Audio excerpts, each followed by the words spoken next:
पण मी आता ऐकतो की ते म्हणतात तुम्ही आमच्या नानांच्याबद्दल बोलता. मग तुला जर नानांच्या बद्दल बोलल्यावर एवढं राग येत असेल तर ज्या माणसाने ह्या शहरासाठी तालुक्यासाठी हयात घालवली त्या मोठ्या मालकाच्या कामाचा 40 वर्षाचा हिशोब तुम्ही दोघं नवरा बायको मागताय. मला किती राग येत असेल. तुमचा जन्म पण नव्हता तेव्हा मालकाने आयुष्यात राजकारण सुरू केलं. सायकलवर फिरून लोणावर फिरून जुन्या पिढीला विचारा. इथे येणाऱ्या प्रत्येक माणसाला त्या ठिकाणी न्याय देण्याची भूमिका मोठ्या मालकांनी घेतली. इथं शिंगण सर आहे, स्वर्गीय औदुंबर अण्णा, स्वर्गीय मोठे मालक यांनी या पंढरपुरामध्ये औद्योगिक क्रांती व्हावी, कृषी औद्योगिक क्रांतीचं स्वप्न बघितलं, कारखानदारी उभा केली, उजनीचं पाणी गावागावापर्यंत पोचवलं, MSEBची लाईट दिली आणि या तालुक्याचा दुष्काळी म्हणून जो शिक्का होता तो दुष्काळी शिक्का गेल्या 40 वर्षामध्ये पुसण्याचं काम केलं. विचारताना 40 वर्षात काय केलं.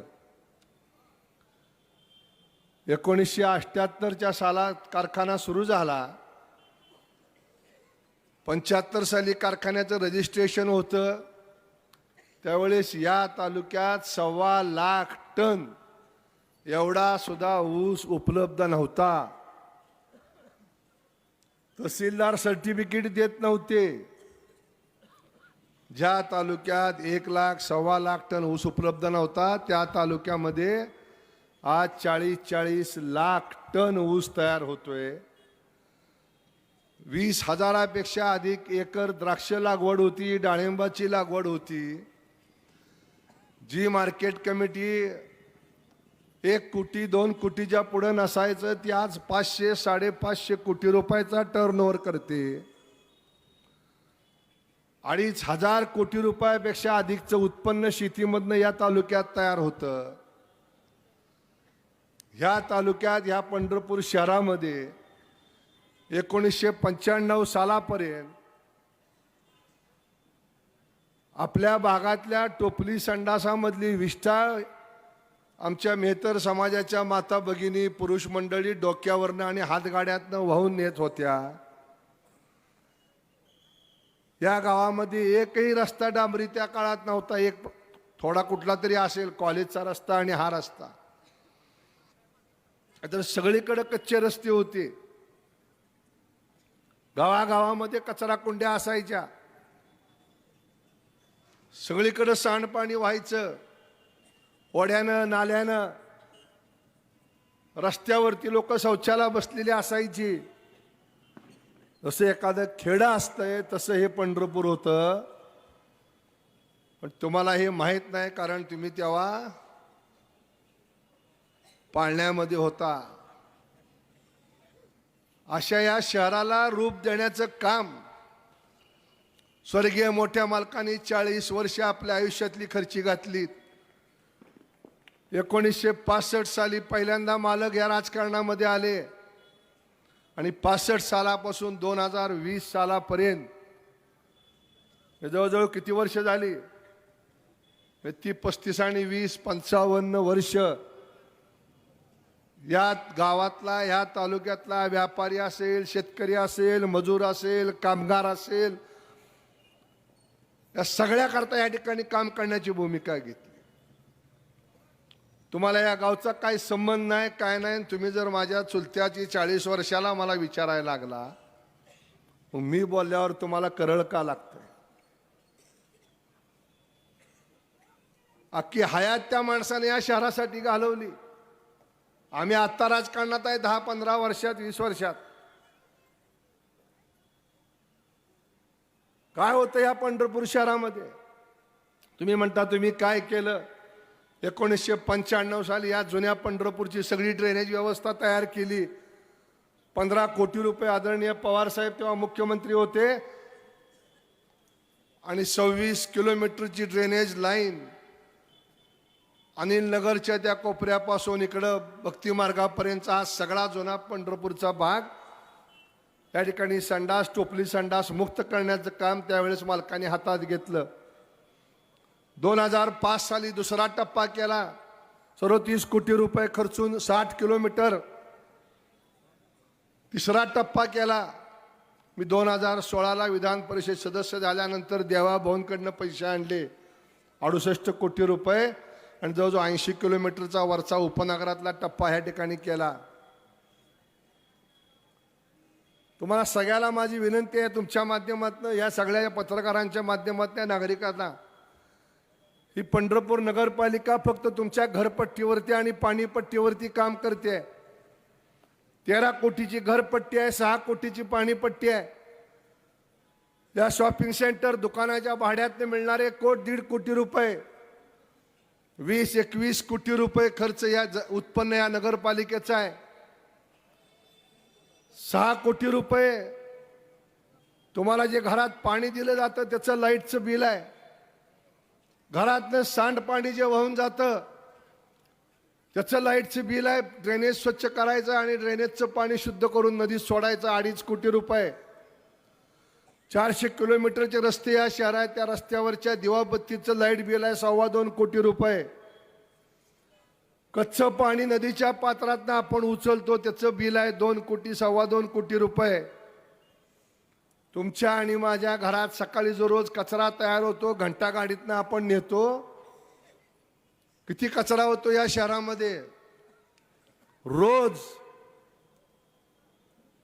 या शहरामध्ये 40,000 किलो एवढा कचरा आपण घरात आणि रस्त्यावर तयार करतो. आणि हा कचरा इथून न्यायचा, त्याचं वर्गीकरण करायचं, खत बनवायचं, शेतकऱ्याला द्यायचं, त्याचा खर्च आहे 3.5 ते 4 कोटी रुपये. आणि मग 21 कोटीचं उत्पन्न असणारी नगरपालिका त्यातले 16-17 कोटी रुपये हे अनुत्पादक कामावरती होत आहे. फक्त पाणी उचलायचं, पाणी द्यायचं, घाण पाणी उचलायचं, ते शुद्ध करायचं, नदीत सोडायचं, कचरा न्यायचा आणि कचरा विल्हेवाट लावायची. मग राहिलेल्या 3 कोटी 3.5 कोटी 4 कोटी रकमेमध्ये या शहरातली 265 किलोमीटरची पाण्याची पाईपलाईन,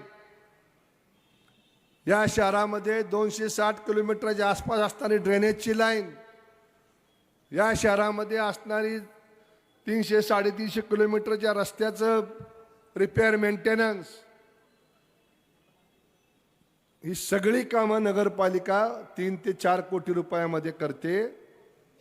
आणि नागरिकांची अपेक्षा आहे की नगरपालिकेनं आमच्या भागात नवीन रस्ते केले पाहिजेत, नवीन ड्रेनेज बांधलं पाहिजे, नवीन पाईप टाकल्या पाहिजेत, पाण्याच्या टाक्या बांधल्या पाहिजेत.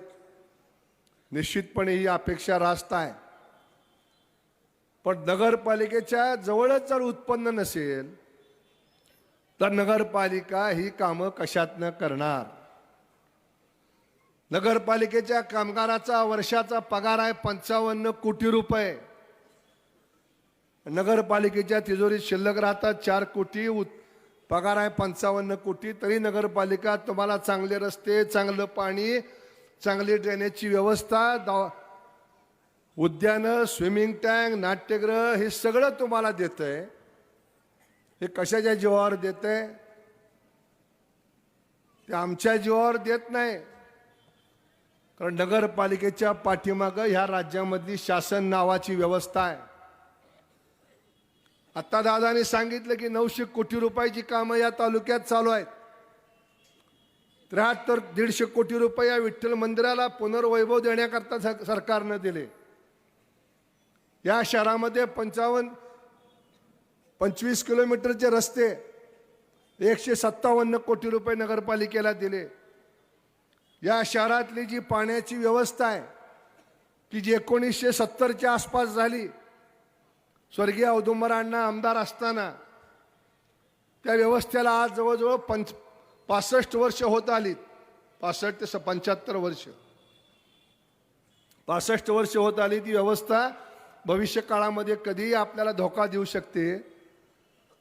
2050 मध्ये या शहराची लोकसंख्या 2 लाख असेल, इथे येणाऱ्या भाविक 1 लाख असेल, असं गृहीत धरून आत्ता 108 कोटी रुपयाची पाण्याची नवीन व्यवस्था, 24 MLTचे टँक, नदीमध्ये विहिरी, नवीन पाईपलाईनी, 126 किलोमीटरची नवीन अंतर्गत पिण्याची पाईपलाईन, मोठे मोठे पंप, ही सगळी व्यवस्था उभा करण्याचं काम आत्ता सुद्धा या ठिकाणी सुरू आहे. सगळ्या पंढरपूर शहरातली उपनगरापर्यंत ड्रेनेजची व्यवस्था पूर्ण झाली आहे. मग वाखरीपासून इकडं गोपाळपूरपर्यंत हा जो सगळा परिसर आहे, या गावाला लागून असणारा, तिथं सुद्धा ही व्यवस्था उभा करायचं काम चालू आहे. 121 कोटी रुपयाचं 106 किलोमीटर लांबीचं ड्रेनेजचं काम या आचारसंहितेच्या पूर्वी या शहरात चालू झालेलं आहे. मलपेवाड्यामध्ये बशीसारखा आकार आहे. वाखरीकडच्या बाजूला चढ आहे, कॉलेजकडे चढ आहे, सगळी घाण खाली येते. तिथं पंपानं उचलून घाण टाकायची व्यवस्था नव्हती. त्या ठिकाणी आता सगळा त्या भागातला सांडपाणी गोळा करायचं, तिथं मोठे पंप बसवायचे आणि लिंक रोडच्या बाजूनं गोपाळपूरला नेऊन त्या पाण्याचं शुद्धीकरण करायचं आणि नदीत नेऊन सोडायची ही व्यवस्था आता सुरू आहे.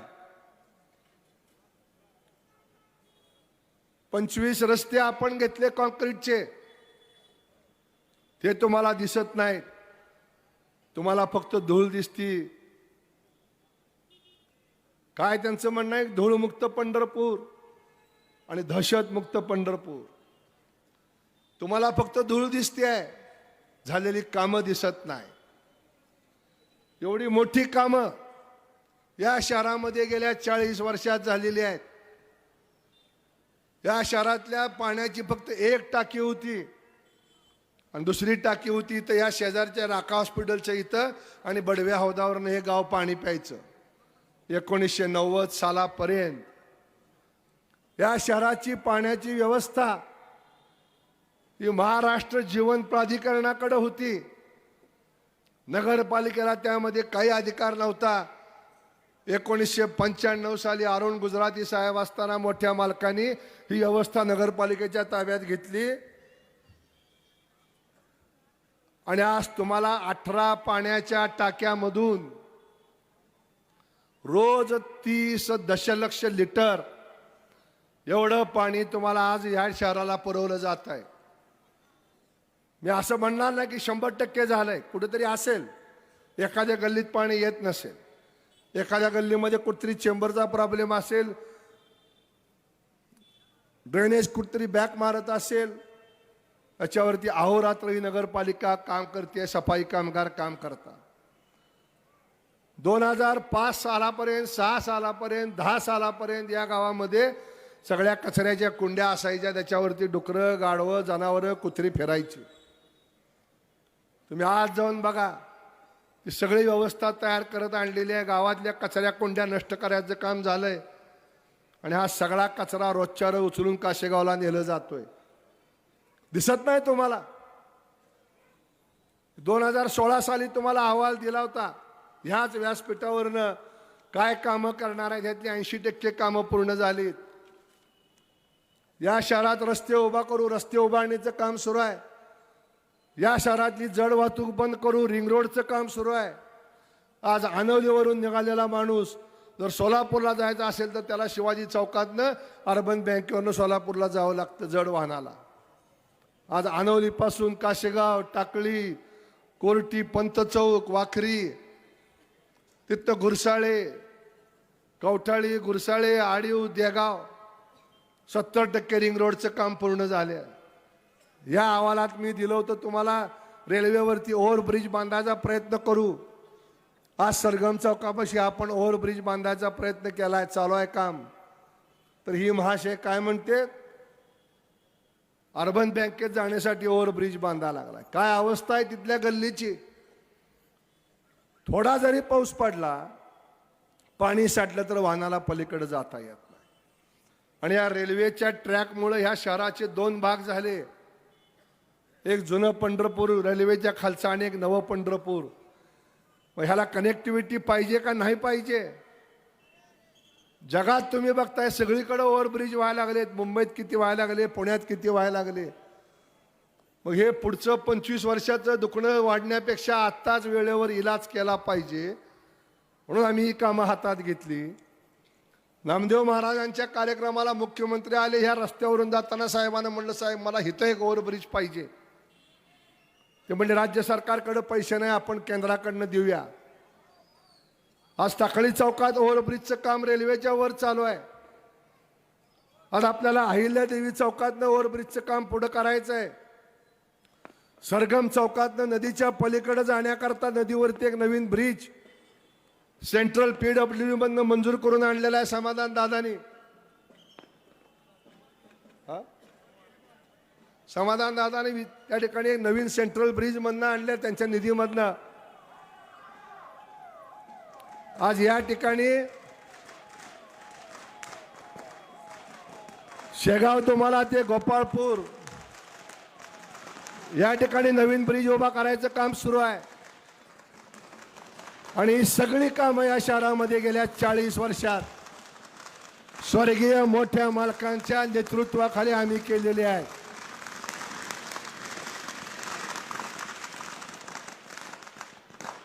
आणि त्यामुळं जर तुम्ही मला मोठ्या मालकांच्या राजकीय आयुष्याचा हिशोब विचारत असाल, जयकुमार भाऊंचं हार्दिक स्वागत सगळ्यांनी टाळ्याच्या गजरात करावं. 250 किलोमीटरवरनं आलेत, फक्त 2 तासामध्ये इथं प्रवास करून आले. 2 तासात का आले? तर गडकरी साहेबांनी पंढरपूरला नॅशनल हायवे दिला. ज्याला 4 तास लागले असते 2 तासात आले. हे कामं तुम्हाला दिसत नाही. नॅशनल हायवेचे 7 मार्ग पंढरपूर शहरामध्ये आपण आणून ठेवलेले आहेत. ते काम तुम्हाला दिसत नाही. चंद्रभागेच्या पात्रामध्ये लहान असताना 12 महिने पाणी व्हायचं, आता बंधाऱ्यामुळं पाणी थांबलंय. आदरणीय देवेंद्र भाऊनी युनायटेड किंगडमचा एक प्रोजेक्ट आहे, पायलट प्रोजेक्ट आहे. ते लंडनचं त्यांचं पेटेंट आहे, पण त्याचं सुद्धा आता ट्रायल चंद्रभागेच्या पात्रामध्ये सुरू आहे. 30% काम झाले, 70% अजून काम पूर्ण व्हायचं आहे. आमचा प्रयत्न आहे की आता पाणी काय 12 महिने वाहू शकत नाही, आहे या पाण्याला कसं शुद्ध करता येईल त्याचं काम सुरू आहे. उद्यानाकरता पैसे दिलेत, स्विमिंग टँक चालू आहे. 70 कोटीचं नाट्यगृहाचं काम अंतिम टप्प्यात आहे. 45 कोटी खर्च झालेत, अजून 20 कोटी पाहिजेत. आम्ही सरकारच्या मागं लागलोय की आम्हाला पैसे द्या. देवाभाऊंच्या डोक्यामध्ये पंढरपूरला ह्या देशाच्या नकाशावर नाही तर आंतरराष्ट्रीय नकाशावर नेण्याचं नियोजन आहे. म्हणून मित्रांनो, ही निवडणूक महत्त्वाची आहे. पण दुर्दैवानं निवडणुकीमध्ये आम्ही काय करणार हे न विचारता ही मंडळी फक्त टीका करतात. काय म्हणतात, सुरवशी बिल्डिंग ही परिचारकाची बिल्डिंग आहे. अरे ही शंकरराव सुरवशी यांची बिल्डिंग आहे. कुठं आहे का इथं? तर ते नाही आपलं मनोज आहे का कोणी? ही बिल्डिंग परिचारक बिल्डरनी डेव्हलप केली. अरे व्यवसाय करतायत ती मुलं, तुझ्यासारखं कारखानदारीवर दरोडे तर टाकत नाहीत. कुठं आहे भारतमाळी? भारतमाळी आहे तेव्हा इथे तुम्हाला दाखवतात ना कागद, कुठला 7-12 आणून. ही जमिनीची मालक आहेत. भारत उभार खुर्चीवर ते बोलले असतील, भाषण केलं असेल. अरे इलेक्शन नगरपालिकेचं आत्ता हरिभाऊ 9:30 वाजले, त्यामुळे काळजी करू नका. नगरपालिकेची निवडणूक आहे. टीका करता तुम्ही माझ्यावर, समाधान दादावर. आम्ही तुम्हाला ह्या करता इथं बोलवलंय की आम्ही कमळ चिन्ह घेऊन का आलो. तर ही 22 कोटीची नगरपालिका एवढे कोट्यावधी रुपये कशातनं खर्च करणार होती, तर आमच्या पाठीमागं देवाभाऊ आणि महाराष्ट्र सरकार, केंद्र सरकार नसतं तर एवढा निधी इथं आला नसता आणि आम्ही तुमच्या पुढे उभा राहून हे पैसे आणलेत म्हणून सांगू शकलो नसतो. म्हणून या राज्यात कमळ सरकार आहे आणि देशामध्ये सुद्धा भाजपचं कमळाचं सरकार आहे. आणि त्यासाठी या गावाची निवडणुकी कमळाच्या चिन्हावर लढवण्याचा आम्ही निर्णय घेतला. या पापर करताईने आपलं आयुष्य सगळं गाजवलेलं आहे. कुटुंबाने एखादी महिला कमी बोलत असेल, इथं बसलेल्या महिलांना जर उद्या व्यासपीठावर या म्हणलं बोला म्हणलं कोणीही बोलू शकणार नाही. खरं आहे खोटं आहे? पण बॅरिस्टर भोसले म्हणून मुख्यमंत्री होते आणि वसंतदादा मुख्यमंत्री होते, चौथी पास. एक होते बॅरिस्टर, एक होते चौथी पास. आज लोकांच्या लक्षात कोण आहे? वसंतदादा आहे. कारण माणूस बोलण्यापेक्षा कामानं मोठा होतो. हे लक्ष्मण भाऊ, त्याची शिरसट, ही सगळी मंडळी, हा समस्त कोळी समाज इथला वतनदार आहे या शहराचा. आज नाही, जेव्हापासून पांडुरंग आहे, जेव्हापासून चंद्रभागा आहे, तेव्हापासून ही मंडळ या ठिकाणी काम करताय. नदीत कोण बुडला की कोण तुम्हाला आठवतो? पहिल्यांदा कोण आठवतो? पुरामध्ये झोपडपट्ट्या नदी काठच्या गेल्यावर पहिल्यांदा कोण मदतीला जातं? लक्ष्मण तात्या जातो. अरे तुम्हीच काय, सरकारचे अधिकारी सुद्धा तिथे येऊन सांगतात की तात्या ही बघा. गेली 30-35 वर्ष निश्चय न राहिलाय. 2004 पासून 2024 पर्यंत किती पक्ष बदलले तुम्ही? जेव्हा तुम्ही लोकांकडे एक बोट दाखवता तेव्हा 3 बोट तुमच्याकडे आहेत, लक्षात ठेवा. ते काय सांगतात? दहशतमुक्त करू. 7 वर्ष इथं येऊन नगराध्यक्षपद भोगलेला एक माणूस या इथं भाषण करून गेला. काय वाक्य वापरलं तिने? पंढरपुरात कुणाला उचलायचं आणि कुणाला ठेवायचं हे आम्ही ठरवतो. अरे ज्या गावच्या बोरी आहेत त्याच गावच्या बाबळ्या आहेत. असे तुमच्यासारखे 40 वर्षात बरेच बघितलेले आहेत. भले भले ह्या शहरामधनं बाजूला गेलेत. तुम्ही आव्हान द्यायच्या भानगडीत पडू नका. आम्ही कधी कुणाला आव्हान देत नाही. तुझ्यात जर दम असेल ना, तू ये समोर आणि उचलून दाखव आम्हाला. आम्ही सुद्धा काय मेलेल्या आईचं दूध पिलेलो नाही. राजकारण असू द्या, राजकारणात तुम्ही या, टीका करा. 16 साली सत्तेवरती होतो, तुम्ही हिशोब मागा. तो हिशोब आम्ही द्यायला तयार आहे. जे झालंय ते झालंय, जे राहिलंय ते राहिलंय. जे करायचंय ते तुमच्या पुढे मांडतोय आम्ही या अहवालाच्या माध्यमातून. मी तर असं म्हणतोय आता समाधान दादा की या शहरातला ड्रेनेजचा प्रश्न संपलेला आहे. या शहरातला पिण्याचा पाण्याचा प्रश्न बऱ्यापैकी संपलेला आहे. या शहरातला रस्त्याचा 50% प्रश्न राहिलेला आहे. घनकचऱ्याचा प्रश्न संपलेला आहे. 28 एकरवरती आपण डम्पिंग ग्राउंड उभा केलेला आहे. नाट्यगृहाचं काम मार्गी लागलंय. जल स्विमिंग टँकचं काम मार्गी लागलंय. फक्त जयाभाऊ, पुढच्या 5 वर्षामध्ये आम्हाला या शहरामध्ये मग MI लेक दुरुस्त करायचा आहे. या शहरातले अजून 25 रस्ते आम्हाला कॉन्क्रीटचे डांबरीकरणानं चांगले करायचे. या शहरामधले जे लाईटचं बिल येतं 11-11, 12-12 कोटी रुपये, ते कमी करून आम्हाला 3 मेगावॅटचं सोलरचा प्रोजेक्ट या शहरामध्ये उभा करायचा आहे. या चंद्रभागेचं पावित्र्य अबाधित ठेवण्याकरता आजूबाजूला असलेल्या खेडेगावातनं चंद्रभागेमध्ये येणारी घाण आम्हाला बंद करायची आहे. चंद्रभागेच्या पात्रामध्ये चेंजिंग रूम उभा करायचे आहेत. आंघोळीची व्यवस्था करायची आहे. कायमस्वरूपी पाणी राहिलं पाहिजे. उद्या सोलापूरला जर जलवाहिनी सुरू झाली तर ही चंद्रभागा गुरडी पडली नाही म्हणून या ठिकाणी आम्हाला बॅरेजेस बांधायचे. या शहरामध्ये अजून उपनगरामध्ये चांगली उद्यानं उभा करायची. पण या शहरातल्या मूलभूत सुविधा बऱ्यापैकी आपण या गेल्या 10 वर्षामध्ये देवाभाऊ सरकार आल्यानंतर या शहरातल्या सुविधा उभा करण्याचं काम केलेलं आहे. एक भव्य दिव्य पंढरपूर करायचं स्वप्न आहे नरेंद्र मोदी साहेबांचं आणि देवाभाऊंचं, आणि त्याला तुम्ही साथ दिली पाहिजे. देवाभाऊचा शब्द आहे की इथल्या एकाही माणसाला मी उपाशी मरू देणार नाही, एकाही दुकानदाराला विस्थापित होऊ देणार नाही, आणि एकाही माणसाशी चर्चा केल्याशिवाय या पंढरपूरचा विकास करणार नाही. राज्याचा मुख्यमंत्री सांगतोय आणि तुम्ही त्याचे काय साहेब झाला? इथं यायचं वेगळं बोलायचं, तिथं जायचं वेगळं बोलायचं. आज तुम्हाला उत्पाद बडवे सेवादाराची कीव आली काय?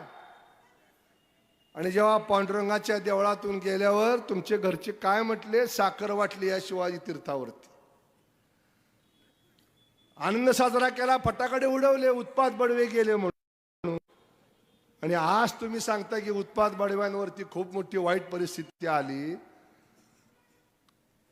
तेव्हा तुझा कुठं गेला होता धर्म राधासुता? आज तू सांगतोय अरे ही तरी पापा आम्ही कधी केली नाहीत. तुम्हाला माझी विनंती आहे मतदार बंधू भगिनीनो की ही निवडणूक काय परिचारकाची निवडणूक आहे, अवताडेची निवडणूक नाही. पापरकर किंवा नगरसेवक हे आम्ही सगळे गौण आहोत. आपला सगळ्यात मोठा शत्रू आहे गरिबी. 2 वेळची भूक सगळ्यात महत्वाची आहे. त्या टायमाला कुठली जात धर्म पात काय आपल्याला आठवत नाही. आणि ह्या गावातल्या गरिबाला हाताला काम देण्याचं काम आपल्या सगळ्यांना करायचं आहे. हा परमात्मा पांडुरंगा इथं कोट्यावधी भाविक येतात. त्या भाविकांना चांगले रस्ते, चांगलं पाणी, चांगल्या सुविधा, राहण्याच्या योजना, शुद्ध चंद्रभागा, इथं पर्यटन स्थळ निर्माण करून तो वारकरी या शहरात राहायला पाहिजे. 1 दिवस राहिला तर 1 वारकरी 500 रुपये खर्च करतो. भविष्य काळामध्ये 5 कोटी वारकरी या शहरात आले, 500 रुपयानं खर्च करायचं ठरवलं तर 2,500 कोटी रुपये या शहरात येतील. आणि मग टांगेवाला असेल, रिक्षावाला असेल, फळं विकणारा असेल, भाजीपाला विकणारा असेल, चहा टपरीवाला असेल, कुंकू बुक्का विकणारा असेल, मूर्ती विकणारा असेल, बांगड्या विकणारी महिला असेल, या सगळ्या गोरगरिबाला त्यातनं रोजगार मिळणार आहे. मग ह्यांचं अर्थकारण सुधारलं तर ह्यांची मुलं उद्या चांगल्या शाळेत जातील, चांगली घरं बांधतील. कोणाला हौस आहे झोपडीमध्ये राहायची? पण आज गावामध्ये 5,200 झोपड्या आहेत. त्या झोपड्या आपल्याला चांगल्या करायच्या आहेत. आणि आज सकाळी देवाभाऊनी सांगितलं की या पंढरपूर शहर नाही, महाराष्ट्रातल्या ज्या ज्या ठिकाणी लोकांनी राहण्याकरता अतिक्रमण केलंय, ज्या ठिकाणी झोपड्या बांधल्या आहेत, त्या त्या जागा त्या त्या झोपडीवाल्याच्या नावावर करायचा निर्णय महाराष्ट्र सरकारने घेतलेला आहे. आणि नुसती जागाच करायची नाही तर त्याला राज्याच्या तिजोरीमधनं घर बांधायला सुद्धा पैसे देणार आहे. आज सकाळी सांगोल्याच्या सभेत त्यांनी सांगितलं. त्यामुळं आम्ही निमित्त मात्र आहोत. नगरपालिका आणि नागरिकांमधला दुवा म्हणून आम्ही काम करतो. आणि त्यासाठी भारतीय जनता पक्षाच्या पाठीमागं आपण आपला आशीर्वाद उभा केला पाहिजे. आणि पुढच्या 5 वर्षामध्ये या शहराचा चेहरा मोहरा बदलण्याकरता कमळ या चिन्हापुढचं बटन दाबून नगराध्यक्ष श्यामलताई लक्ष्मण शिरसाट यांना आपण विजयी करा. आणि 4 प्रभाग नंबर 14 आणि प्रभाग नंबर 6 मधले कब्बशी आणि उरलेल्या 16 प्रभागामध्ये कमळ या चिन्हावरचं बटन दाबून आपण उरलेल्या